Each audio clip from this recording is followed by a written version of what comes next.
நீ இந்த டீட்டெயில்ஸ் எல்லாம் எங்கிருந்து கலெக்ட் பண்ணிட்டு வந்த அதெல்லாம் தெரியாது. ஆனா நீ போட்டுக்கிட்டு இருக்க அந்த போலி டிராமா எதுவுமே பழிக்கவே படிக்காது. நீ என்ன பண்ணாலும் இவங்க எல்லாரும் லத்தீன் குரூப்ஸோட ஜாயின் பண்றத தடுக்கவே முடியாது என்று சொல்லி தனது டையை சரி செய்தவன் அவனை பார்த்து ஏளன சிரிப்பு ஒன்று சிரிக்க, தனது சேரில் இருந்து எழுந்த விக்ரம் நேராக அவன் அருகில் சென்று அவன் கன்னத்தில் பலார் பலார் என 2 முறை அறைந்தான். அவன் அறைந்ததில் 2 சுற்று சுற்றி கீழே விழுந்த ஆகாஷ் வழியில் அலறியவாறு தனது உதட்டில் வழிந்த ரத்தத்தை துடைத்தான். அங்கிருந்த அனைவரும் விக்ரமின் அடியை பார்த்து மிரண்டு போய் வாய் பேசுவதற்கு பயந்து நடுங்க ஆரம்பித்தனர்.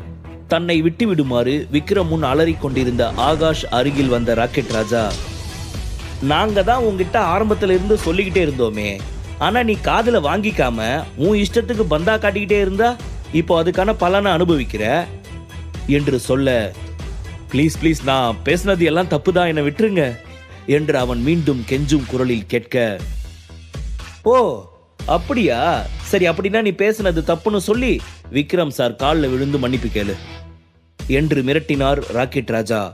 ஆகாஷ் அடுத்து எந்த ஒரு வார்த்தையும் பேசாது வேகமாக படார் என்று விக்ரம் காலின் முன் மண்டியிட்டு அமர்ந்தான்.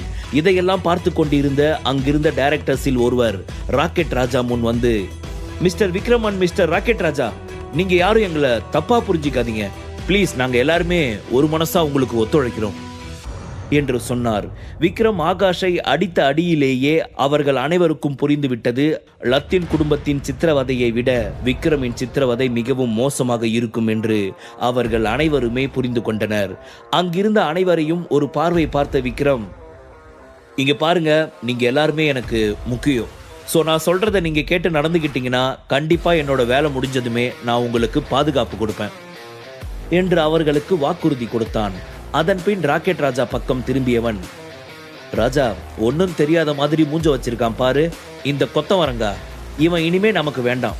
சாருக்கு ஃபாரின் கம்பெனியோட தான் இருக்கணும்னு ரொம்ப ஆசை போல, அதனால இப்ப நம்ம கம்பெனி கூட இவன் பேர்ல இருக்கிற அக்ரிமெண்ட் எல்லாத்தையும் கேன்சல் பண்ணிட்டு இவனை இங்கிருந்து அடிச்சு துரத்திடு. இவன் ஆசைப்பட்ட மாதிரியே அந்த லத்தீன் குரூப்ஸோட போய் ஜாயின் பண்ணிக்கிட்டோம். இனிமே இவனுக்கும் நம்ம மனோகர் குரூப்ஸுக்கும் எந்த ஒரு சம்பந்தமும் இருக்கக்கூடாது. இமீடியட்டா இந்த ப்ராசஸ் நடந்தே ஆகணும். முடிச்சிட்டு என்கிட்ட சொல்லு ராஜா என்று சொன்னான். அவன் சொன்ன வார்த்தைகளை கேட்ட ஆகாஷிற்கு மிகவும் அதிர்ச்சியாக இருந்தது. தன் தலையில் கை வைத்தவன், oh God mister Vikram please, I am so sorry, என்னை மன்னிச்சிடுங்க, நான் ஏதோ தெரியாம தப்பு பண்ணிட்டேன் என்று விக்ரமிடம் கெஞ்ச ஆரம்பித்தான். முன்னதாக அவனுக்கு விக்ரமின் திறமையில் சந்தேகம் இருந்தது. ஆனால் இனி அப்படி அவனை சந்தேகிக்க தைரியம் கூட இல்லை என்பதை புரிந்து கொண்டான். அவன் தன்னை மனோகர் குரூப்ஸை விட்டு அனுப்பினால் அவனின் நிலைமை என்ன ஆகும் என்று யோசித்து பார்த்தவனுக்கு அதை யோசிப்பதற்கு கூட பயமாகத்தான் இருந்தது. அதனால் தன்னால் முடிந்தவரை விக்ரமிடம் போராட ஆரம்பித்தான். ஆனால் விக்ரமிற்கு தனது கம்பெனிக்கு துரோகம் செய்த ஒருவன் தனது கம்பெனியில் இருப்பது துளியும் விருப்பமே இல்லை. அதனால் அவனது பேச்சை கூட காதில் வாங்கிக் கொள்ளவே இல்லை. ராக்கெட் ராஜா பக்கம் கண்களால் சைகை காட்ட விக்ரம் கால்களுக்கு கீழ் மண்டியிட்டு அமர்ந்திருந்த ஆகாஷை சட்டை காலரை தூக்கி பிடித்து நிறுத்திய ராக்கெட் ராஜா அவன் கன்னத்தில் பலார் என்று 2 முறை அறைந்து அதன் பின் அவனை லூசிஃபரிடம் பிடித்து தள்ளிவிட்டான். லூசிஃபர் அவனை அங்கிருந்து சட்டை காலரை பிடித்து இழுத்தவாறு வெளியே கொண்டு சென்றான். இதையெல்லாம் வேடிக்கை பார்த்த டைரக்டர்ஸ் யாரும் அந்த இடத்தில் சிறிது கூட அசையவே இல்லை. இத்தனை நேரமாக அவனுக்கு சப்போர்ட் செய்து கொண்டிருந்தவர்களுக்கு இப்பொழுது அவனை விட்டு விடுமாறு ஒரு வார்த்தை கூட சொல்ல யாருக்கும் தைரியம் இல்லை. அந்த இடமே பின்ட்ராப் சைலண்டாக இருந்தது. அவர்கள் அனைவரும் பயத்தில் நடுங்கினர். முதலில் லத்தீன் குரூப்ஸின் தாக்குதலால் ஹாஸ்பிட்டலில் படுத்திருந்த நந்தகுமாருக்கு ராக்கெட் ராஜா உதவ முடியாது என்று நினைத்தனர். லத்தீன் குரூப்ஸின் முன்னாள் ராக்கெட் ராஜாவின் திறமை எதுவும் செல்லாது என்று நினைத்தவர்கள் இப்பொழுது ராக்கெட் ராஜா, நந்தகுமார் இவர்கள் இருவருக்கும் பக்கபலமாக விக்ரம் இருப்பதை பார்த்து அதிர்ச்சியில் உறைந்து போயினர். தாங்கள் அவசரப்பட்டு தவறாக முடிவெடுத்து விட்டோமோ, இதனால் தங்கள் உயிருக்கே பாதகம் வந்துவிட்டதோ என்று பயத்தில் உறைந்து போய் நின்று கொண்டிருந்தனர். அப்பொழுது நடுத்தர வயதுக்காரர் ஒருவர் நடுங்கியவாறு அவர்கள் முன் வந்து பயம் கலந்த குரலில் விக்ரமை பார்த்து, விக்ரம் சார், நாங்கள் இனிமே அந்த லத்தீன் குரூப்ஸோட சப்போர்ட்டா இருக்க மாட்டோம். அவங்களோட நாங்கள் டைப் வச்சுக்கலாம் அப்படின்னு பண்ண முடிவை இப்போவே நாங்கள் மாற்றிக்கிறோம். இனிமேல் நீங்கள் என்ன செய்யணும்னு சொல்லுங்கள், நீங்கள் என்ன சொல்கிறீங்களோ அதையே நாங்கள் ஃபாலோ பண்ணுறோம் என்று சொன்னார் அந்த நடுத்தர வயதுக்காரர். விக்ரம் என்ன செய்ய போகிறான் என்பது அவர்களுக்கு புரியவே இல்லை. அவன் கையில் அவர்களின் வணிக தகவல்கள் மற்றும் தனிப்பட்ட தகவல்கள் என அனைத்துமே இருந்தன. அது மட்டும் இல்லாது லத்தீன் குரூப்ஸ் அவர்களிடம் இதையெல்லாம் காட்டி மிரட்டிய வீடியோவும் அதில் இருந்தது. அதனால் அவனை எதிர்ப்பது எளிதான காரியம் இல்லை என்பதை அவர்கள் மிக தெளிவாக புரிந்து கொண்டனர். தனது முகத்தில் லேசான புன்னகையை உதிர்த்தவாறு அந்த நடுத்தர வயதுக்காரரை மேலும் கீழும் பார்த்த விக்ரம் சிரித்து கொண்டே அங்கிருந்த அனைவரையும் ஒரு பார்வை பார்த்துவிட்டு அவர்களிடம், நீங்க இவ்வளவு தூரம் என்கிட்ட பேசினதுனால நான் உங்களோட பேச்சை கொஞ்சம் கன்சிடர் பண்ணலாம்னு முடிவு பண்ணிருக்கேன். நீங்க ஃபர்ஸ்ட் என்ன பண்ணணும் அப்படின்னா, இம்மீடியட்டா நீங்க அந்த லத்தீன் குரூப்ஸோட போட்டிருக்கிற அக்ரிமெண்ட்டையும் நீங்க அவங்களுக்காக கொடுத்த ஷேர்ஸையும் கேன்சல் பண்ணியாகணும். அதுக்கப்புறம் என்ன பண்ணணும்னு நான் அப்புறமா சொல்றேன். ஃபர்ஸ்ட் இதை முடிச்சிட்டு என்கிட்ட வாங்க என்று கூலாக சொன்னான் விக்ரம். விக்ரம் இதை மிக சாதாரணமாக சொல்லிவிட்டாலும் லத்தீன் குரூப்ஸிடம் இந்த விஷயத்தை எப்படி சொல்வது, இதனால் தங்களுக்கு பின்னால் ஏதாவது பிரச்சனை வந்துவிட்டால் என்ன செய்வதென்று ஏதேதோ யோசித்து அவர்கள் மனதிற்குள் பயபந்து உருளைகள் அங்கும் இங்குமாக உருள ஆரம்பித்தாலும் விக்ரமிடம் இதை பற்றி பேசுவதற்கு அவர்களுக்கு துளியும் தைரியமே இல்லை. என்ன செய்வதென்று யோசித்தவர்கள் வேறு வழி இல்லாது உடனே லத்தீன் குரூப்ஸுக்கும் தங்களுக்கும் மீடியேட்டராக இருந்த ஒரு நபருக்கு கால் செய்து விக்ரம் சொன்ன அதே விஷயத்தை அப்படியே அச்சு பிசிறாமல் சொல்லி தங்கள் அக்ரிமெண்டை கேன்சல் செய்து கொள்ளுமாறு சொன்னார்கள். அதே சமயம் இங்கே டேனி தன்னுடைய ஆபீஸில் ஒரு கையில் சிகரெட்டும் மறு கையில் ஷாம்பியன் கிளாஸுடன் அமர்ந்து ஏதோ மிக தீவிரமாக யோசித்துக் கொண்டிருந்தான். அப்போது அங்கே மிகவும் சந்தோஷமான முகத்துடன் உள்ளே நுழைந்தான் ஜேம்ஸ். அங்கிருந்த ஷாம்பியன் பாட்டிலை எடுத்து 2 சிப் எடுத்துக்கொண்டவன் டேனியை பார்த்து, mister Danny, you are amazing என்று சிரித்துக் கொண்டே சொன்னான். டேனியிடம் இருந்து பதில் ஏதும் வராமல் அவன் முகத்தில் இருந்து சிறிது புன்னகை ஒன்று மட்டுமே வந்தது. இன்னைக்கு நான் மனோகர் குரூப்ஸ் போயிருந்தேன். அந்த கம்பெனில இருந்த எல்லா டைரக்டர்ஸும் என்ன கடவுள் மாதிரி நினைச்சு ஃபீல் பண்ணாங்க. இதை பார்க்க எனக்கு ரொம்பவே வேடிக்கையா இருந்துச்சு. பிளாக்மெயில் பண்றதுக்காக ஆள் அனுப்பி வச்சோம். அதோடைய விளைவு அவங்க நம்மள கடவுளாவே பார்க்க ஆரம்பிச்சிட்டாங்க என்று சொன்னவன் அந்த இடமே அதிரும் அளவிற்கு சத்தமாக சிரிக்க ஆரம்பித்தான்.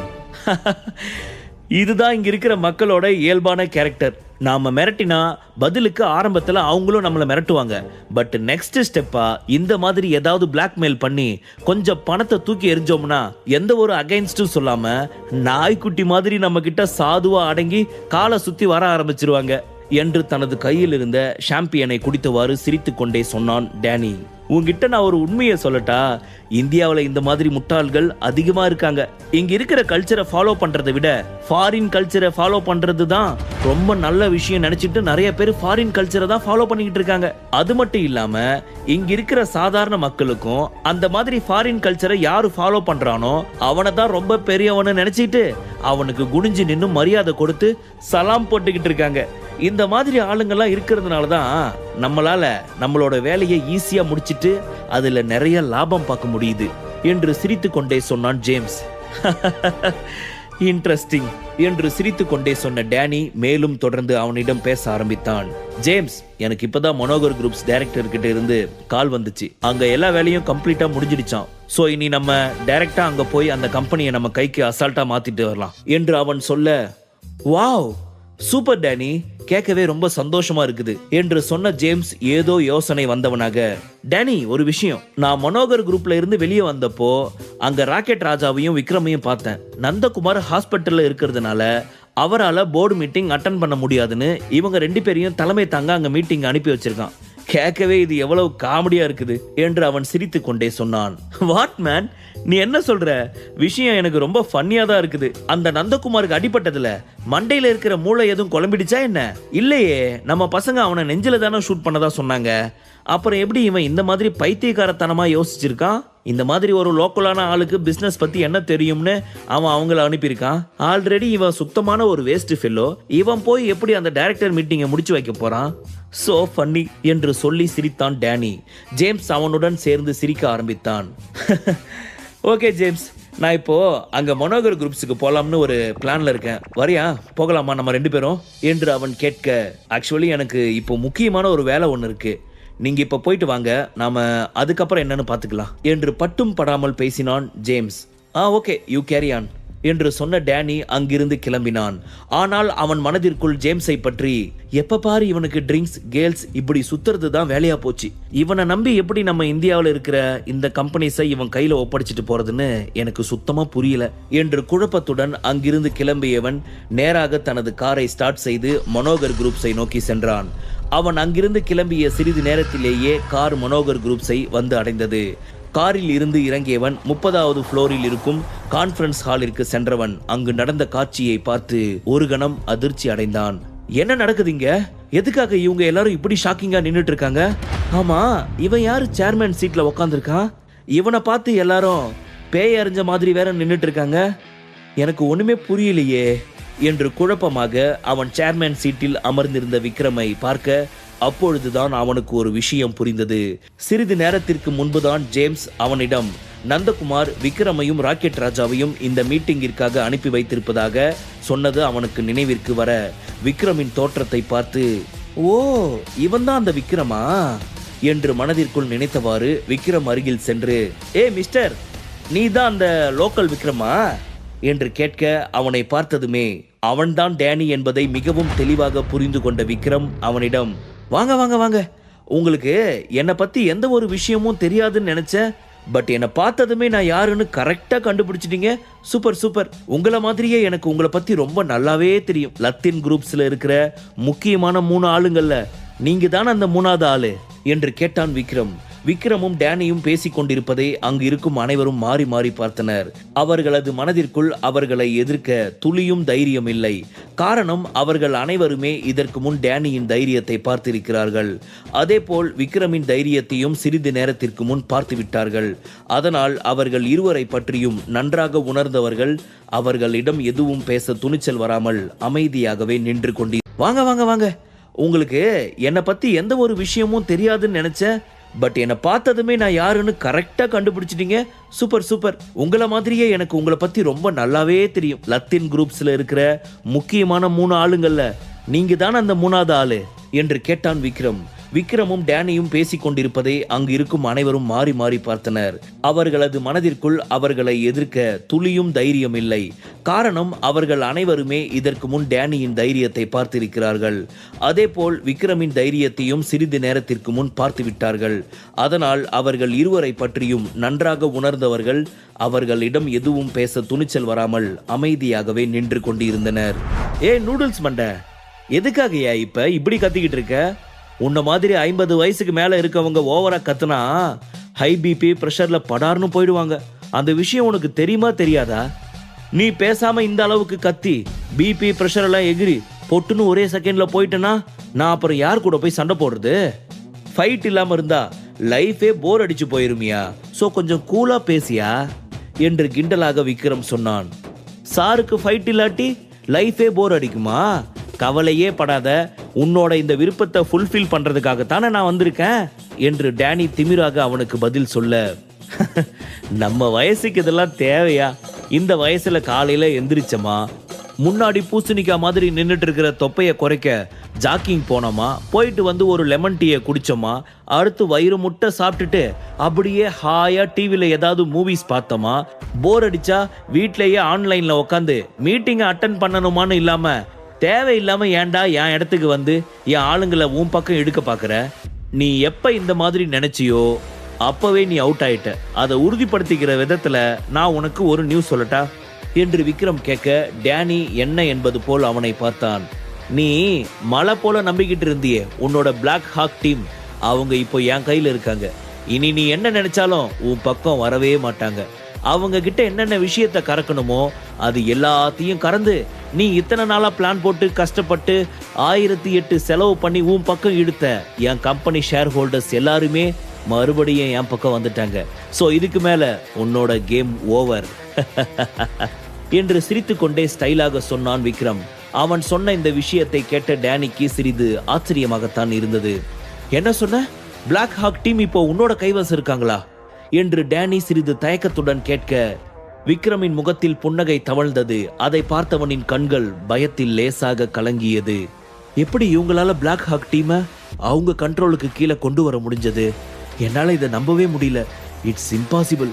ராக்கெட் ராஜா உள்ளூர்ல டான் அப்படின்னு எனக்கு ரொம்ப நல்லாவே தெரியும். லோக்கல்ல வேணா அவனால என்ன வேணும்னாலும் பண்ண முடியும். பட் இவங்க எல்லாருமே இன்டர்நேஷனல் கொலைக்காரங்க. இவங்களை எப்படி இவங்களால கண்ட்ரோல் பண்ண முடிஞ்சது? எனக்கு ஒரே கன்ஃபியூஷனா இருக்குது. என்னால நம்பவே முடியல என்று மனதிற்குள் குழம்பினான் டேனி. அவன் எத்தனையோ முறை யோசித்து பார்த்தும் விக்ரம் சொன்ன அந்த வார்த்தைகளில் அவனுக்கு நம்பிக்கையே இல்லை. அதனால் விக்ரமை பார்த்தவன், இந்த மாதிரி ஏதாவது சொல்லி என்ன பயமுறுத்த பார்க்கறியா என்று கேட்டான். அப்பொழுது அவன் முன்பு வந்து நின்றார் ராக்கெட் ராஜா. உனக்கு எங்க விக்ரம் சார் சொல்றதுல நம்பிக்கை இல்லாட்டி நீ வேணா உன்னோட செக்யூரிட்டி கென்னிக்கு ஃபோன் பண்ணி பிளாக் ஹாக் டீம் என்ன ஆச்சுன்னு கேளு, அப்ப தெரியும் உனக்கு உண்மை என்னன்னு என்று அவன் ஒரு நமட்டு சிரிப்புடன் கிண்டலாக சொல்ல, அதை கேட்ட டேனியின் முகத்தில் வியர்வை துளிகள் ஆங்காங்கே பரவ ஆரம்பித்தது. என்னது, ராக்கெட் ராஜாவுக்கு இவன் விக்ரம் சாரா? இந்த ராக்கெட் ராஜா எவ்வளவு பெரிய டான், ஆனா இவன் இந்த லோக்கலான ஒரு ஆளை பிடிச்சிக்கிட்டு டான்னு சொல்லிட்டு இருக்கான். அது மட்டும் இல்லாம என்னுடைய செக்யூரிட்டியும் இதுக்குள்ள இன்வால்வ் பண்றான். இருக்கட்டும், நான் கால் பண்ணி அந்த கென்னி எடுக்காம இருப்பாளா என்ன? இருக்கட்டும், அவ அட்டன் பண்ணதுக்கு அப்புறம் இவன் மூஞ்சில கரிய பூசுற மாதிரி நான் பேசுறேன் என்று மனதிற்குள் நினைத்தவன் வேகமாக தனது மொபைலை எடுத்து கென்னியின் நம்பருக்கு டயல் செய்தான். அவன் எத்தனையோ முறை டயல் செய்தும் கென்னி போன் காலை அட்டன் செய்யவே இல்லை. என்ன இவ, நம்ம கால் பண்ணா ஃபர்ஸ்ட் ரிங்லேயே போன் கால் அட்டன் பண்ணிடுவா, ஆனா இப்பன்னு பார்த்து நான் இத்தனை டைம் கால் பண்ணியும் எடுக்கவே மாட்டேங்கிறா. அப்போ இவங்க சொன்ன விஷயம் உண்மைதானா என்று நினைத்தவன் மனது படபடவென்று துடிக்க ஆரம்பித்தது. 2 நாளைக்கு முன்னாடி தான் இவங்களை நம்ம ஆளுங்க அட்டாக் பண்ணாங்க. ஸோ எப்படியும் தேடி வந்துடுவாங்க, அதுக்கு சான்ஸ் இருக்கு அப்படின்னு ஒரு நம்பிக்கையில தான் நான் கென்னி கிட்ட சொல்லி பிளாக் ஹாக் டீமை வேற ஒரு லொக்கேஷனுக்கு சேஞ்ச் பண்ண சொன்னேன். ஆனா இவ்வளவு சீக்கிரத்துல இவங்க கண்டுபிடிப்பாங்கன்னு நான் எக்ஸ்பெக்ட் பண்ணவே இல்லை. இதெல்லாம் எப்படி நடந்துச்சு? நான் இந்த விக்ரம சாதாரண ஒரு ஆளுன்னு தப்பா இடக்கணக்கு போட்டுட்டேன்.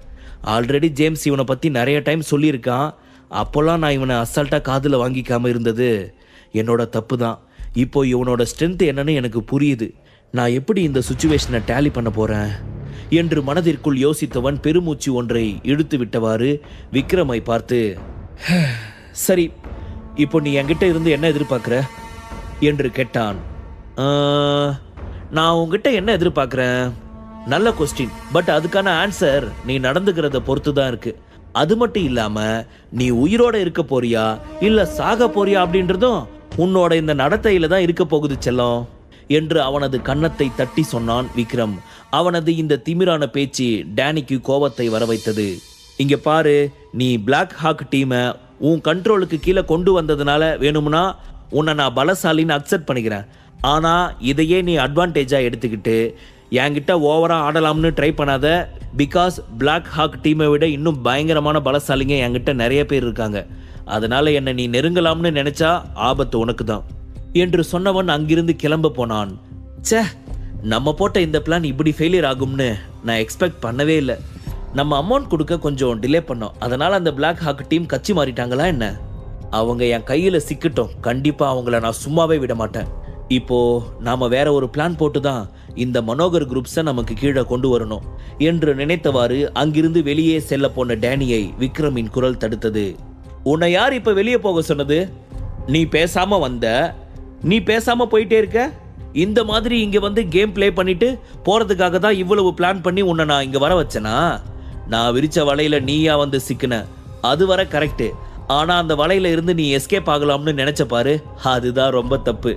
நான் உன்னை இங்கிருந்து அனுப்புறதாவே இல்லையே என்று சொன்னவன் லூசிஃபரை பார்க்க மின்னல் போன்று வேகமாக பாய்ந்த லூசிஃபர் நேராக சென்று டேனியின் நெஞ்சில் ஓங்கி குத்த போன சமயம் அந்த இடத்தில் கணீரென ஒரு வெடி வெடிக்கும் அளவிற்கு குத்து விழுந்தது லூசிஃபருக்கு.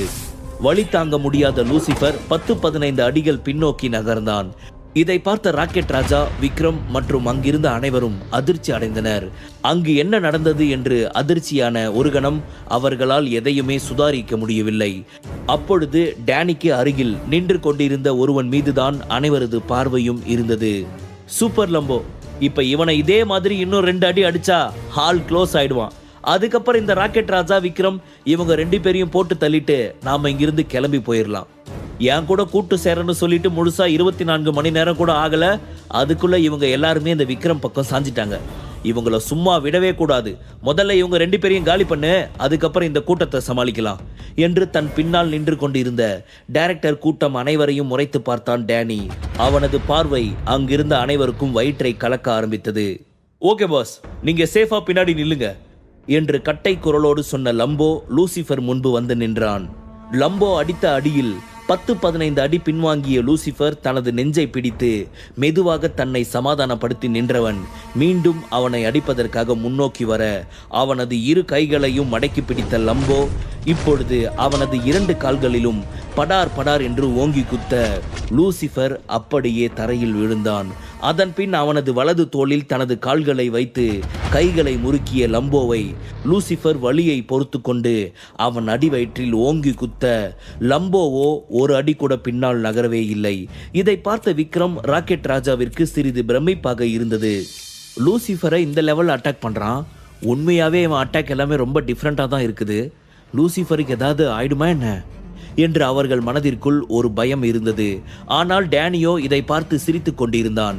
வெற்றி இன்று தனக்குதான் என்பதில் அவன் மிகவும் உறுதியாக இருந்ததால் லூசிஃபரால் லம்போவின் இந்த கிடுக்கு பிடியில் இருந்து 1 இன்ச்சு கூட நகர முடியவில்லை.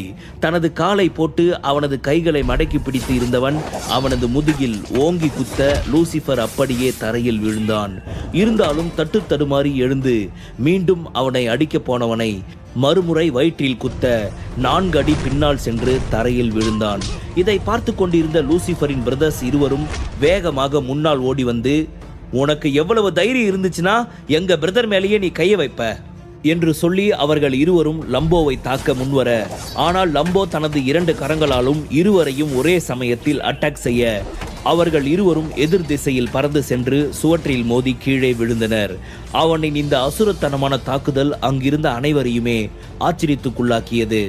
அவசரப்பட்டு நம்ம விக்ரம் பக்கம் கட்சி மாறினது தப்புன்னு நினைக்கிறேன்.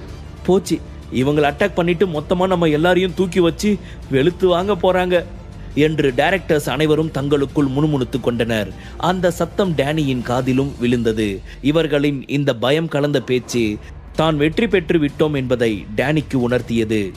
இந்த அளவுக்கு உசுறு மேல பயம் இருக்கிறவங்க என் பக்கம் இருந்து அந்த விக்ரம் பக்கம் போறதுக்கு முன்னாடி யோசிச்சிருக்கணும் என்று அவர்களை பார்த்து புருவத்தை உயர்த்தி சொன்னவன் விக்ரம் பக்கம் திரும்பி, ஓய் என்ன லோக்கல், எப்ப பாரு சக்சஸ் உன் பக்கம் மட்டும் இருக்குன்னு நினைச்சிட்டு இருக்கியா? அது எல்லார் பக்கமும் இருக்கும் அப்படின்றத இப்ப புரிஞ்சுக்க.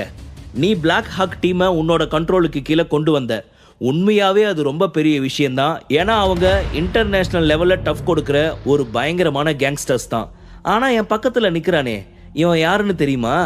அந்த பிளாக் ஹாக் மாதிரி 10 என்ன 50-60 டீம் கொண்டு வந்தாலும் அவங்க எல்லாரையும் அசால்ட்டா சமாளிப்பாயவன். அந்த அளவுக்கு ஒரு திறமையானவன். அதனாலதான் இவனை எப்பவுமே என் கூட நான் பாடி கார்டா வச்சுக்கிட்டு இருக்கேன். இப்ப புரியுதா இவனோட திறமை?